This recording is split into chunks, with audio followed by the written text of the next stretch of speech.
welcome to my July Empties video. Can you believe July is over? July slipped away like a memory. July slipped away like a bottle of wine. I have one book this month and another thing by Ian Colfer. I'm guessing on the pronunciation. So this is, I know I can't stop talking about Hitchhiker's Guide, but you know, this is the last official book of Hitchhiker's Guide to the Galaxy, but you'll notice it's not by Douglas Adams because he tragically, unexpectedly passed away. And then this guy who wrote Artemis Fowl took over and wrote a final installment. The fifth book of Hitchhiker's Guide, arguably, I can't tell whether Douglas Adams meant to even write a sixth one, but I feel like it's good. It fits in well. It resolves a little better without kind of betraying the sort of naturally unresolved quality of the original series. I would say it's a pretty good mimicry of his work, except for it makes way too much sense. That's my one critique. First movie is Don't Mess with the Zohan. I watched this a while ago and I think I forgot to include it in a different month, so sorry. This is a rewatch for me. Basically, I think this comes close to making a really good point about America being invested in instigating conflict between Israel and Palestine and continuing that war, but it kind of depicts Israel and Palestine as equally culpable in that conflict, which at the time that it was created was a pretty popular opinion in America, kind of the spin on it that people were accepting, but isn't the take on it that I have or that the people that I know have now.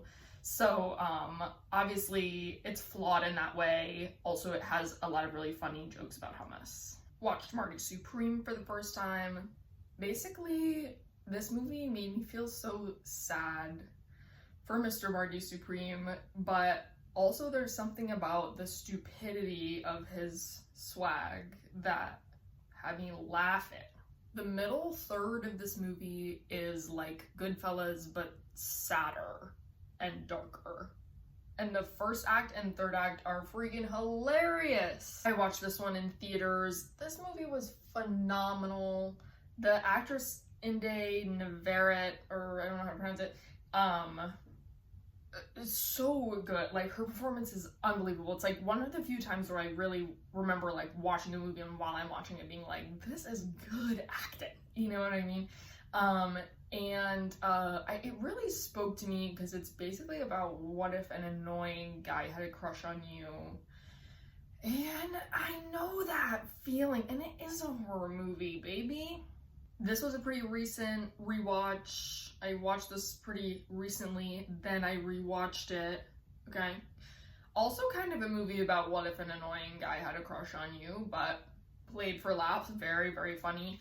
Selma Blair in this movie, she is clown. She is the moment. She's iconic, she's so funny.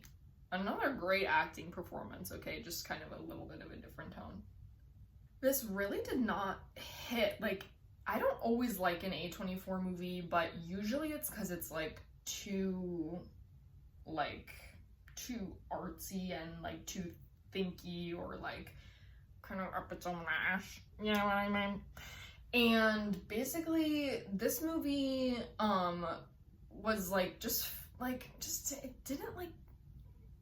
felt kind of flat, okay? The poster for this movie is Glenn Powell doing Pixar face.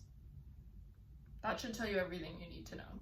Dimension 20 City Council of Darkness. I love a main cast season. I liked Cloud Ward Ho, but it wasn't my favorite main cast season. This is charting, okay? This was so funny. The energy was there. It maybe had a little bit less of a story to it than some Dimension 20 seasons, but so funny. Brennan is just letting go of having anything serious happen, and he's really making me do a chuckle and a half, if you will.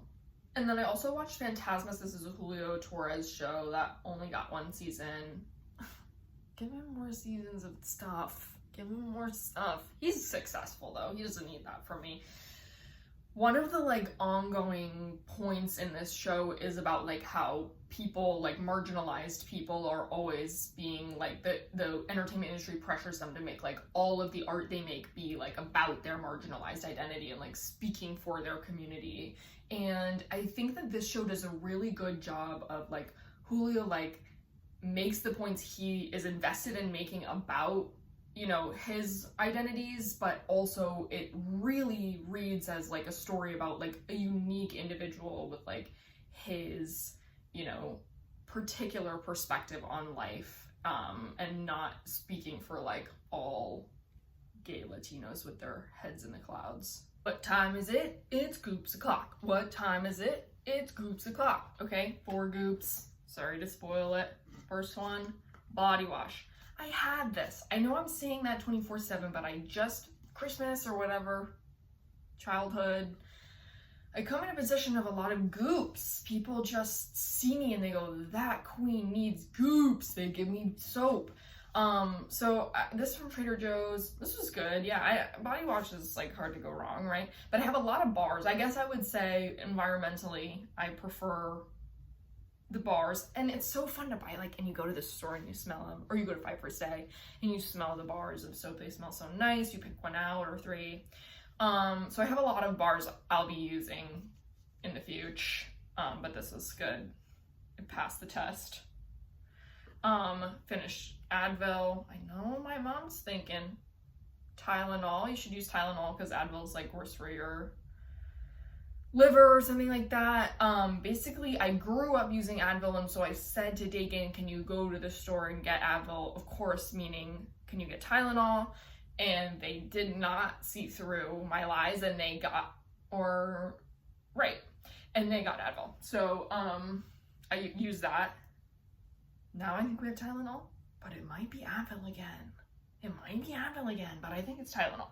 Okay, finish this. This is another one, but this is at my parents' house, and they were like, we're not using this. This is like I used this basically as leave-in conditioner replacement, because you'll remember, I'm sure, from last month I finished my leave-in conditioner. But it's like a curl perfecting spray. So it was thinner. I would say it worked, but it was not as effective as the leave-in conditioner. One thing I liked about it was, since it was like a lighter consistency, I could go all the way up to the root with it, so like less frizz happening here. But I would say like what I would most prefer is like this plus a heavier duty leave-in conditioner.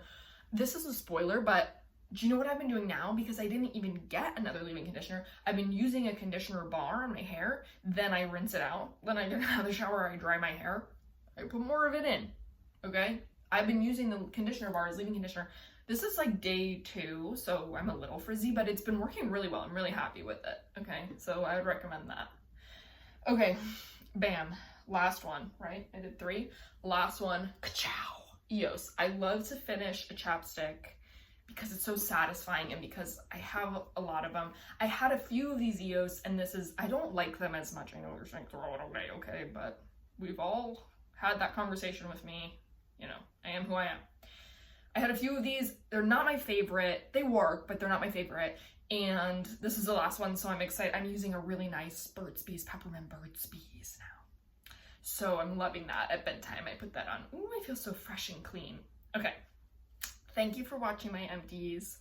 Comment your favorite chapstick brand that you've used, or your favorite flavor chapstick. And yeah, thank you for watching. I'll see you after August. I wonder what's gonna happen. And we're going on vacation soon with my family, so maybe we'll watch a bunch of movies together, and then I'll make a video talk about all the movies, and they'll watch it and they'll go, I know, I already knew this, okay? But nonetheless, I will see you in August.